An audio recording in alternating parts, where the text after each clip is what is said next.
7 सीटों के विधानसभा उपचुनाव के प्रचार ने पकड़ा है जोर। विपक्ष से पहले सीएम योगी शुरू करेंगे चुनावी रैली। आज बुलंदशहर में करेंगे पहली जनसभा। अमरोहा और टुंडला में भी भरेंगे हुंकार।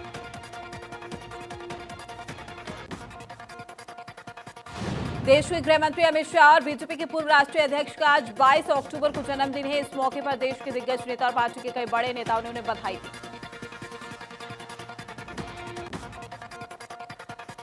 प्रधानमंत्री नरेंद्र मोदी ने भी अमित शाह को बधाई दी है। पीएम मोदी ने लिखा है कि देश के विकास के लिए वो जिस कर्मठता के साथ अपना योगदान दे रहे हैं उसके सभी साक्षी हैं। बीजेपी को मजबूत बनाने में भी उनका योगदान काफी अहम है। उत्तर प्रदेश के मुख्यमंत्री योगी आदित्यनाथ से लेकर केंद्रीय मंत्री नितिन गडकरी और पीयूष गोयल तक अन्य नेताओं ने उन्हें ट्विटर के जरिए जन्मदिन की शुभकामनाएं दी। सीएम योगी ने लिखा है कि जनप्रिय राजनेता, अद्भुत संगठनकर्ता, जुझारू एवं कुशल रणनीतिकार, राष्ट्र की आंतरिक सुरक्षा को अभेद्य बनाने वाले यशस्वी गृह मंत्री आदरणीय अमित शाह जी को शुभकामनाएं।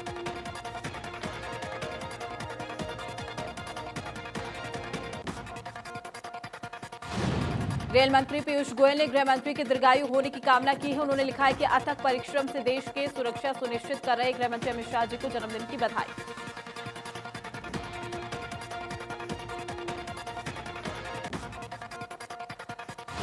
केंद्रीय मंत्री नितिन गडकरी ने भी शाह को जन्मदिन की शुभकामना दी है। उन्होंने ट्वीट करके लिखा है कि देश के गृह मंत्री और कैबिनेट में मेरे साथी अमित शाह जी को जन्मदिन की हार्दिक शुभकामनाएं। आप स्वस्थ और दीर्घायु रहे, ईश्वर से यही कामना करता हूं।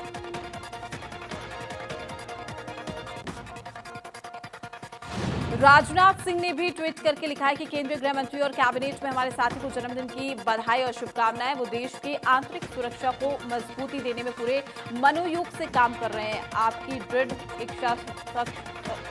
इच्छा शक्ति और कर्मठता के लिए विख्यात अमित भाई दीर्घायु हो और उनका स्वास्थ्य हमेशा उत्तम रहे। मौजूदा दौर में अमित शाह को राजनीति का चाणक्य कहा जाता है। उनका जन्म 22 अक्टूबर 1964 को मुंबई में हुआ था। 2014 से 2019 के लोकसभा चुनाव के अलावा कई राज्यों में विधानसभा चुनाव में बीजेपी की जीत सुनिश्चित करने का श्रेय शाह को दिया जाता है। गाजियाबाद के साहिबाबाद इलाके के करहेड़ा में वाल्मीकि समाज के परिवारों के बौद्ध धर्म अपनाने का मामला राजनीतिक रंग ले रहा है। इस मामले में लोनी से बीजेपी विधायक नंदकिशोर गुर्जर ने गृह मंत्री को चौंकाने वाला पत्र भी लिखा है।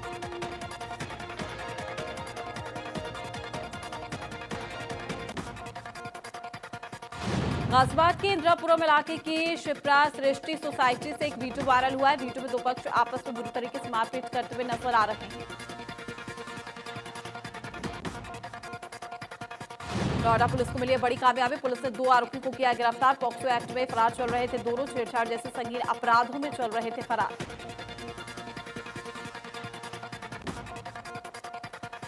ग्रेटर नोएडा में पुलिस और बदमाशों में मुठभेड़ में रेप का आरोपी घायल। 6 साल की मासूम के साथ किया था रेप। घायल बदमाश को अस्पताल में कराया गया भर्ती। कानपुर में पुलिस और बदमाशों में मुठभेड़ में 2 बदमाशों को लगी गोली। घायल बदमाशों को अस्पताल में कराया गया भर्ती।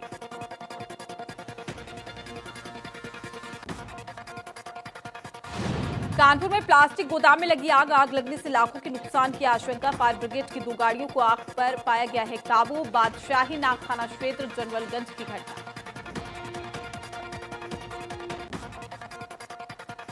कैबिनेट मंत्री हरक सिंह रावत रुद्रप्रयाग जिला न्यायालय में पेश हुए। 2012 विधानसभा चुनाव के दौरान आचार संहिता के उल्लंघन मामले में न्यायालय में उनके विरुद्ध मामला चल रहा है।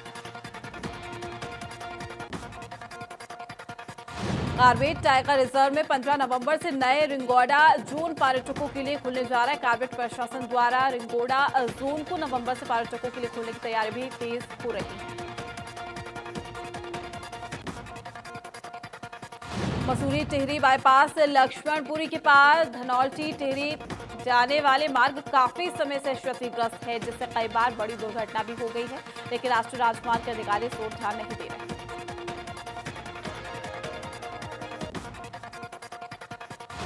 केदारनाथ धाम के लिए संचालित होने वाली हेली कंपनियों को केदारनाथ वन प्रभाग ने उनकी उड़ानों को सख्त हिदायत दी है और इस साल आम श्रद्धालुओं के लिए पिछले माह आरंभ हुई केदारनाथ यात्रा में 13 हेली सेवाओं ने भी अपने उड़ान भरने शुरू किए।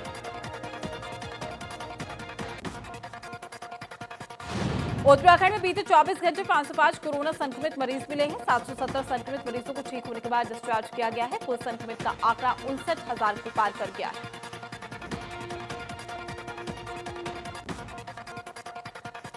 नवरात्रि का आज छठा दिन है। छठे दिन मां कात्यायनी की पूजा की जाती है। मंदिरों में भक्तों की भीड़।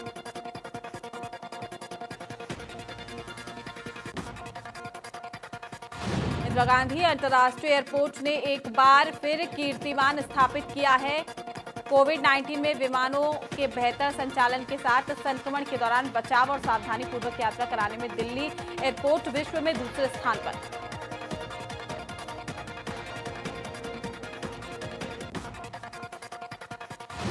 विराट कोहली की अगुवाई में रॉयल चैलेंजर्स बेंगलुरु की टीम 10 में से 7 मुकाबले जीतकर अंक तालिका में दूसरे स्थान पर पहुंच गई है। बुधवार को अबू धाबी में कोलकाता को पटखनी देने के बाद विराट काफी खुश है।